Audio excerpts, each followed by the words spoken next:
اعوذ باللہ من الشیطان الرجیم بسم اللہ الرحمن الرحیم وَإِذْ أَخَذْنَا مِيثَاقَكُمْ وَرَفَعْنَا فَوْقَكُمُ الطُّورَ، اور یاد کرو جب ہم نے تم سے میثاق لیا اور تمہارے اوپر طور پہاڑ لا کر کھڑا کیا۔ کیسی خوف کی کیفیت ہوگی، نیچے لوگ کھڑے ہیں، اوپر پہاڑ کھڑا ہے، تو کتنا اللہ یاد آتا ہے۔ ابھی زلزلہ آئے تو ایک دم اللہ یاد آ جائے گا۔ ابھی 2-3 دن پہلے ہماری ایک فلائٹ غالباً کراچی سے لاہور آ رہی تھی، اس میں یہ منظر دیکھا گیا کہ طوفان کی وجہ سے جب جہاز نے ذرا سی جنبش لی تو تمام مسافروں نے کلمہ طیبہ کا ورد اور اللہ اکبر کی صدائیں لگانی شروع کر دی۔ مصیبت میں ایک دم اللہ یاد آ جاتا ہے، لیکن جب مصیبت ٹل جاتی ہے تو انسان دنیاوی مشاغل میں مصروف ہو جاتا ہے اور اللہ کو بھول جاتا ہے۔ تو اس آیت میں یہی کہا گیا کہ اس کیفیت کو یاد کرو جب تم کھڑے تھے اور تمہارے اوپر پہاڑ کھڑا تھا، تو ہم نے تم سے عہد لیا،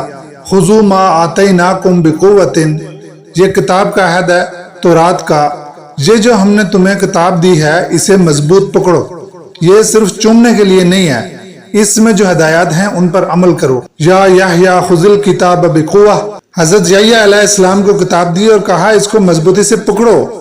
جس کو کتاب دی کہا اس کو مضبوط پکڑو، اس پر عمل کرو، اس کے مطابق زندگی استوار کرو۔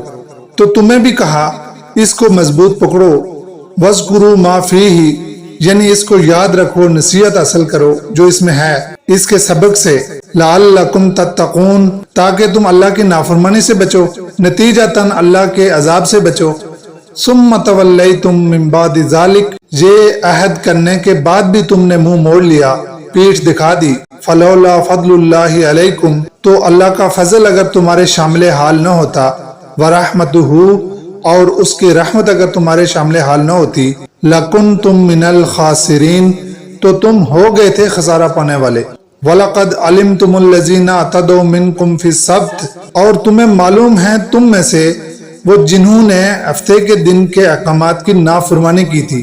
یہ بھی تفصیل آگے آئے گی سورہ اعراف میں، وہیں پڑھ لیں گے، کیونکہ سورہ اعراف پہلے نازل ہوئی ہے اور سورہ بقرہ بعد میں نازل ہوئی ہے۔ وہ لوگ مچھلی پکڑتے تھے ہفتے والے دن، جبکہ اللہ تعالیٰ نے ان کو منع کیا تھا کہ ہفتے کے 6 دن تم مچھلیاں پکڑو، کھاؤ پیو، مگر ہفتے کا دن صرف عبادت کے لیے مختص ہے، اس دن کوئی مچھلی نہیں پکڑنی۔ لیکن انہوں نے وہ طریقے نکال لیے مچھلیاں پکڑنے کے، اللہ کی نافرمانی کی، تو اس جرم کے نتیجے میں سزا کیا ملی؟ جب انہوں نے یہ کام کیا، فَقُلْنَا لَهُمْ كُونُوا قِرَدَةً خَاسِئِينَ، تو ہم نے ان سے کہہ دیا ہو جاؤ ذلیل بندر۔ یہ کس چیز کی نفی کی جا رہی ہے، اس بات کو ذرا سمجھیں۔ تم کہتے ہو یہودی نجات پائیں گے، تو جب تمہارے ان یہودیوں نے غلطی کی تھی تو ہم نے ان کو بندر نہیں بنایا۔ فَجَعَلْنَاهَا نَقَالًا لِمَا بَيْنَ يَدَيْهَا، تو پھر ہم نے ان کو نشان عبرت بنا دیا جو وہاں لوگ موجود تھے، سب کے لیے، بین یدیہا، جو اس وقت موجود تھے، وما خلفہا، اور جو بعد میں آئیں گے ان کے لیے بھی انہیں